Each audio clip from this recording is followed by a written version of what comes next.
এটা দেখতে পাচ্ছেন দরিয়ানগর গুহা। কক্সবাজারে অনেকেই তো গিয়ে থাকেন, কিন্তু এই দরিয়ানগর গুহা দেখে যে কখনো কি গিয়েছেন? এই গুহাটি অবস্থিত হচ্ছে দরিয়ানগরে। এই গুহাটি শাহেনশাহ গুহা নামে পরিচিত। দরিয়ানগর পর্যটন কেন্দ্রটি হচ্ছে পাহাড়, সমুদ্র আর সূর্যের অপূর্ব মিলনস্থল।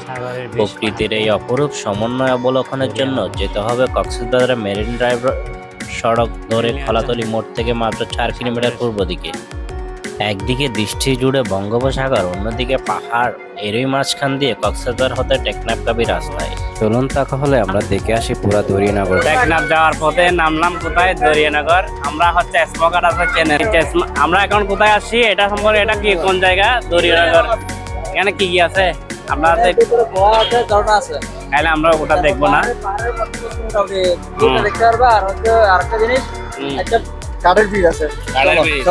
মেরিন ড্রাইভ রোড দিয়ে যাওয়ার সময় দরিয়ানগর হাতের বাম দিকে অবস্থিত।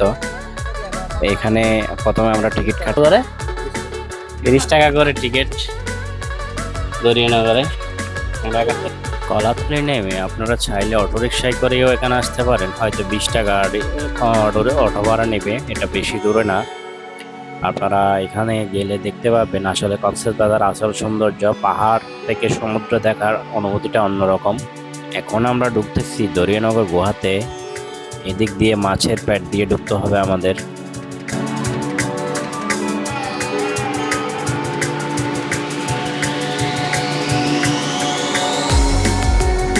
ভিতরের পরিবেশটা আসলে ঢোকার পর বুঝতে পারলাম প্রাকৃতিক একটা পাহাড়ের উপর পরিবেশ বিরাজ কি করতেছে করতেছে। দেখেন। পাহাড়ি এলাকা, আমাদের চেন স্মোকার আমাদের পরিবেশ দূষণ করতেছে। এরকম পাবলিক গুলা সবখানে এসে স্মোক করে পরিবেশ, সুন্দর পরিবেশ গুলো নষ্ট করে।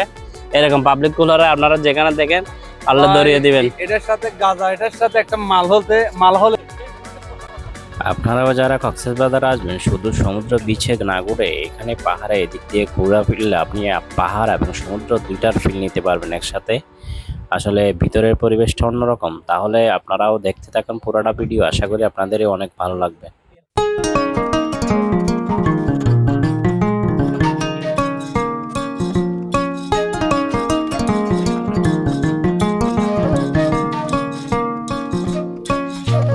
যে দরিয়ানগর মেন পাহাড়ের উপর উঠে গেছি এখন।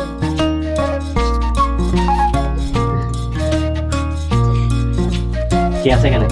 এখানে যারা আসতে চান কক্সবাজারে প্রথমে কলাতলীতে নেমে হাতের বাম দিকে আপনারা যখন মেরিন ড্রাইভ রোড দিয়ে যাবেন তখন আপনারা অটোরিকশা অথবা সিএনজি যে কোনো রিজার্ভ হোক অথবা লোকাল হোক এখানে আসতে পারবেন। এখানে হচ্ছে কলাতলী রোড দিয়ে মেরিন ড্রাইভে হয়তো 20 টাকা অটোরিকশা ভাড়া নেবে। তারপর এখানে 30 টাকা করে ঢুকতে পারবেন। ঢুকলে আপনি একটা পাহাড়ের অন্য আলাদা ফিল পাবেন। দেখতে পাচ্ছেন এখানে কত সুন্দর একটা পরিবেশ বিরাজ করতেছে। এখানে হচ্ছে ঝর্ণা আছে, তারপর একটা গুহা আছে। আপনি একদম চূড়ায়, পাহাড়ের চূড়ায় উঠলে এই পাহাড় থেকে রাস্তার এবং সমুদ্রের পাহাড়ের অপূর্ব একটা ভিউ দেখতে পাবেন আপনারা।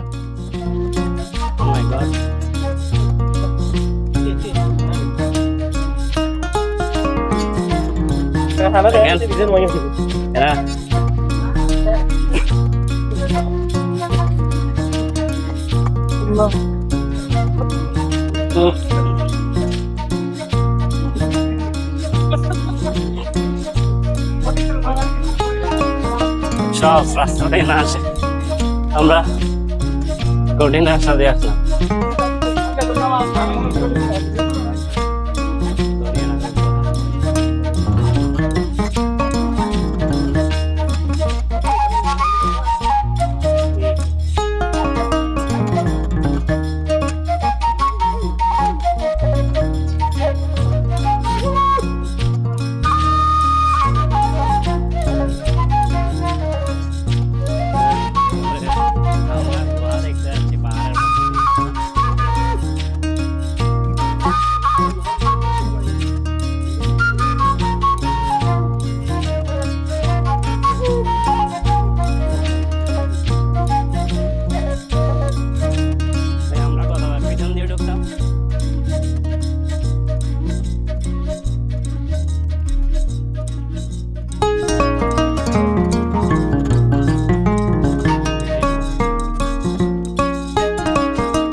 এটা হচ্ছে দরিয়ানগরের ঝর্ণা। এখন ঝর্ণার পানি শুকিয়ে গেছে, সেজন্য আমরা এটা থেকে বঞ্চিত হলাম।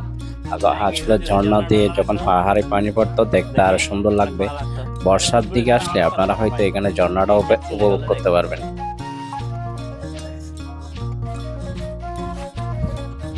এটা হচ্ছে দরিয়ানগরের সেই দরিয়ানগর গুহা, শমশেরনগর গুহা নামে পরিচিত। আসলে গুহাটা অনেক ভয়ঙ্কর, আপনারা একা আসলে হয়তো ভয় পাবেন।